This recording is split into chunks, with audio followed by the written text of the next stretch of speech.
பெண்களுக்கு எதிராக NR BJP செய்யும் அவலங்களை தட்டி கேட்கும் விதத்தில் மகிழா காங்கிரஸ் தலைவி AR நிஷா தலைமையில் நடந்த உண்ணாவிரத போராட்டத்தில் காங்கிரஸ் தலைவர் வி வைத்தியலிங்கம் MP, முன்னாள் முதல்வர் வி நாராயணசாமி மற்றும் எஸ் சசிகாந்த் செந்தில் MP ஆகியோர் கலந்து கொண்டு பேசினர்.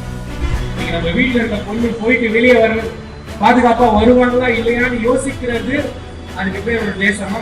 அப்போ அப்படிப்பட்ட ஒரு பாதுகாப்பு இல்லாத ஒரு நிலைமையை இன்னைக்கு புதுவையில, புதுச்சேரியில தமிழ் சமுதாயம் வாழ ஒரு இடத்துல உருவாக்கி இருக்கிற அரசாங்கத்தை வன்மையாக கண்டிக்கிறோம். நீங்க நிக்கிறது கட்சிக்காக இல்ல, நம்முடைய குடும்பங்களுக்காக, நம்முடைய பிள்ளைகளுக்காக என்பதை மனதில் வைத்துக் கொண்டு நீங்க இந்த போராட்டத்தை தொடர வேண்டும் என்று உங்களிடம் மன்றாடி கேட்கிறேன். நன்றி, வணக்கம்.